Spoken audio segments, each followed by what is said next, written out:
Next issue to review, multicollinearity. What is that? It refers to some situations in which you can linearly approximate, or we can say calculate using some linear function of one explanatory variable using one or several other explanatory variables in your model. This is a different way to say that there are correlation among the explanatory variables. However, first keep this in mind, there's generally nothing bad about having correlation among explanatory variables. Indeed, that is exactly where we want to do OS, because we want to separate the effect of these explanatory variables on the dependent variable. Remember, we want to check the marginal effect of one explanatory variable while keeping the other unchanged, right? From there, having said that, we could think intuitively that nevertheless, when the correlation is too high among these explanatory variables, then it will be hard for us to separate this impact. So imagine, let's say, the example in the textbook where they had an equation explaining weight using both experience and age. So these two are closely related, right? You could imagine the older you get, potentially the more experience you have, or not. But let's say that in this specific sample of data, you have the two move closely with one another. Then how can you say if an increase in weight is because you older or because you have more experience? It's hard to separate in this case. And this is a problem that sometimes you have given a small sample of data with not so much variation of the two explanatory variables far away from each other. They always move with each other. So technically, we can say that it makes it hard to invert the matrix X prime X. And why do we have to care about the X prime X matrix here? Because remember, we estimated the covariance matrix of B using sigma square, the variance of the error term, times X prime X inverse, right? And where do we need this covariance matrix of B? We need that to calculate the variance of B and consequently the standard error, which is the square root of the variance, right? And it's on the main diagonal of this covariance matrix of B.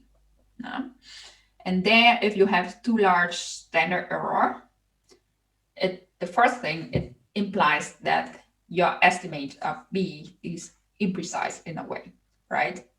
Remember, we talk about it with sampling distribution. If your sampling distribution has too large variance or standard error, then meaning that it's more likely for your estimate to get the value of a wide range.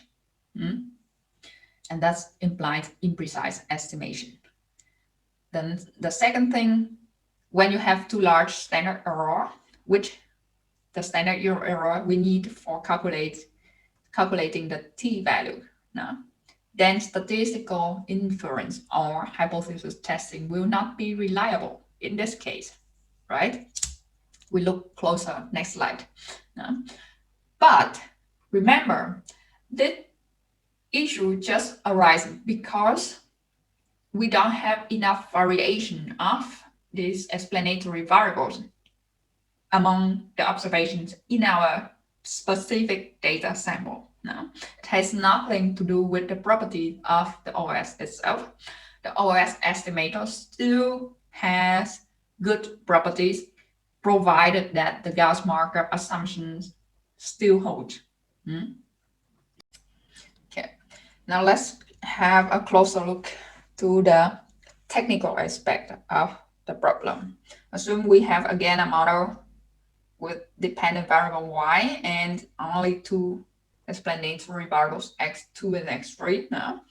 And to make life easier for us, again, we could assume that the sample variance of x, x2 and x3 equal 1.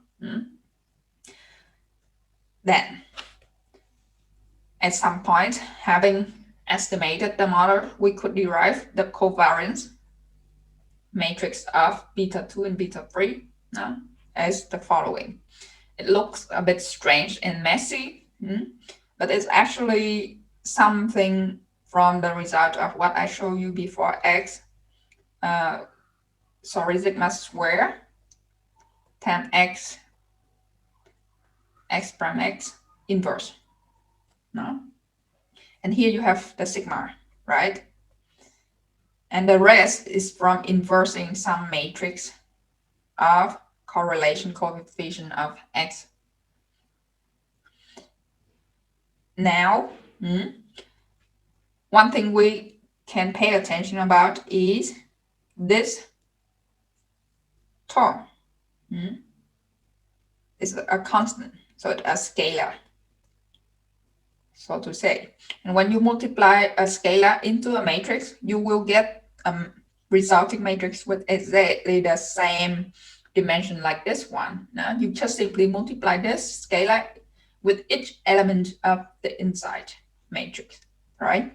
And because we have the variance of the two x's equals 1, so it's easy in this case that at the end we will have the variance of B2 equals sigma square divided by n. In the denominator, we have 1 minus R23 square, and everything times 1, right? Why I know that this is the variance of B2?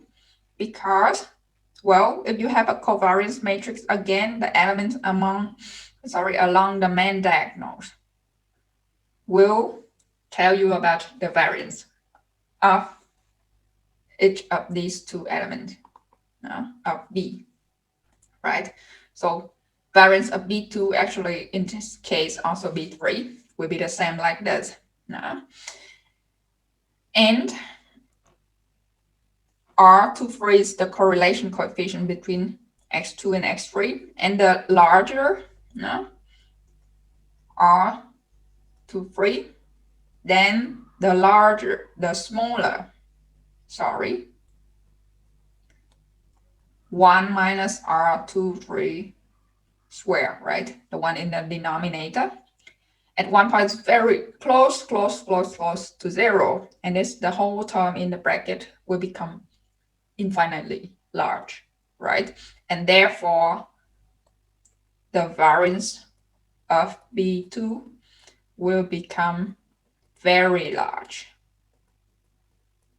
implying that we have imprecise estimate of the coefficient. So we've seen that the variance of the estimates of regression coefficient increases with the correlation coefficient among the two explanatory variables. Then it leads to large standard errors, because standard error is just the square root of the variance, right? And that implies imprecise estimation of the coefficient we have set. Then go back to the problem that I stressed before. This is sometimes a misconception, even you see in the published article. Multicollinearity can misleadingly imply imprecise prediction of y. This is not true, because the OS estimator will still have good property, and for the prediction problem, if what you care is y hat, but not beta, then you don't really care where the effect comes from, whether price sorry, whether age or experience doesn't matter. At the end, you wanted to predict the wage. No? Therefore, the prediction problem is not affected at all. No? Even if you leave out or you drop out one of these highly correlated variables. No? The next thing, how to detect multicollinearity. So we could either check the matrix of correlation coefficients among the explanatory variables, or we could regress one explanatory variable on the other, the suspicious one, and then check the square root of the R squared to see how they can help explain the other. Then, because it's just simply a problem that happens when we have data samples not vary enough, then the solution would be to get more information. Could either be getting more observations, then hopefully with more observations, we have more variation of the two or the several explanatory variables. You don't see them always move together. That's good. Otherwise, if this doesn't help or not doable, then we could use some prior information to impose some restriction on the regression coefficients. For example, what we just did with the F test. Also, that means that we impose some restriction, right? And we could consider these cases. The last thing we want to review about OOS is about the dummy variables. I bet most of you know what it is already. However, just repeat again. Dummy variables, sometimes called the categorical variables also among the literature, tells us something about the qualitative characteristic of the observation. And it typically tells you an answer of yes or no about a certain characteristic or quality of the observation. For example, yes if that's a female, no if that's a male also. So typically it takes on value of 0 and 1. And no for 0 and yes for 1. Well, you could also put it the other way around, but I think it makes the matter more complicated. Then, for example, really easy, if we have a sample of 10 observations, and the first 4 observations here, in this case, individuals. The first 4 individuals are female. Then the dummy variables for the female dummy variables will take the value of 1 for the first 4 observations, and the rest is 0 for male observation. Easy. There are 2 main approaches for including a dummy variable in the OS regression. This you know already, I guess, also. Nevertheless, the first way is to include the dummy as an explanatory variable. It stands alone by itself like this here. Now, by doing that, you imply that the dummy variable or the difference between the 2 categories, female and male, are in the constant, in the intersect. Why? Because if this df takes the value of 1, then the constant, let's say the constant f for female will be beta 1 plus beta 2, right? And the constant for female m will be beta 1, right? Because that is when the f equals 0. Therefore, the difference or the contribution of being a female in explaining the dependent variables will be realized in the intercept that now, and that's the difference in the intercept, which is beta 2. And in the meantime, the beta 3, the coefficient, the marginal effect from another explanatory variables x remain the same for both groups, right?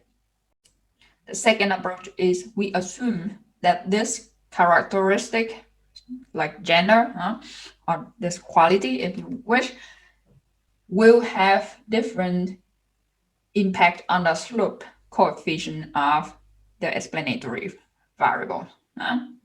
For example, let's take if x is here about the experience and y is weight, then we assume that the effect of experience on weight will be different for male and female, and it realized in the slope coefficient of the x. How? We can rewrite this equation is beta 1 plus, now I factor out the xi, and inside the bracket I have beta 2 df plus beta 3, right, xi. Then the marginal effect of the experience on weight will be the derivative of y on x, which is beta 2 df plus beta 3. Then if if df equal to 1, then the whole terms here remain, right, for female. Right?